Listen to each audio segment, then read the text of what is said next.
Alpha Protocol is ultimately at its heart a role-playing game. Beautiful night. It really has to do with the story and the characters. Have you come to kill me? There's a whole lot of enemies to fight, cool things to find, doors to kick down.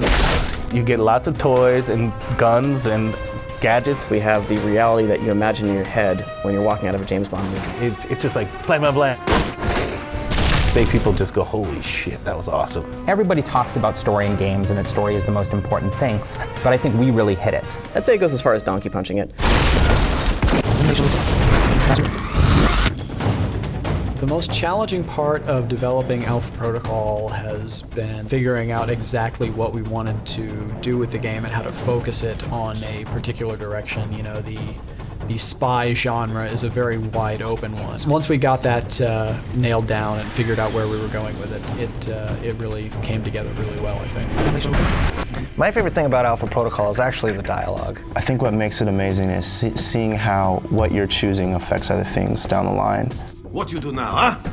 Kill me? That not get your missiles back. A lot of the more interesting, tense moments in the game come when you don't really know what an enemy's motives are and what their agenda is. You can't stop us. You haven't won yet, asshole. When it comes to the main character, Michael Thornton, we didn't want him to be too good looking. He is not your prototypical super secret spy, but he's still likable. I can't. You don't know what's going to happen. Neither do you. My favorite secondary character in Alpha Protocol is definitely the German mercenary Z. I think we will be fast friends, darling. The voice acting for Z was really fantastic. This really great, deep, throaty, slow, milky kind of voice direction that might make some people tighten the jeans, I don't know. And I thought I might have to work harder. You would if I wasn't tied down. My favorite enemy would have to be Konstantin Brayko. You came for a fight, you got one, buddy. He's a Russian mob boss who is completely obsessed with American 1980s culture. He's got a knife. He's just dangerous. You just never know what he's going to do.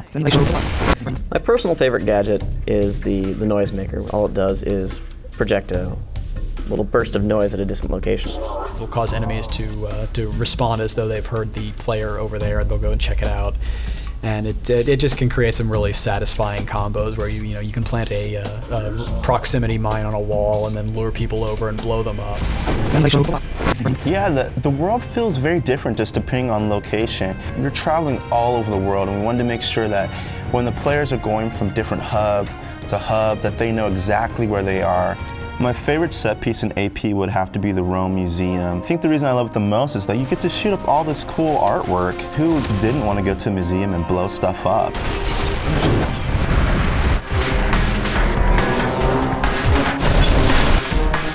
When people look at Alpha Protocol, they have a hard time understanding how it all fits together. I want to know what you're doing here. Who sent you? Until people play it and see how we've constructed everything and how all of these pieces of the puzzle fit together, they're not really going to get it. Who the heck are these guys? I think when they play it, they will get it, and then they're going to think, wow, this is great. Case of emergency.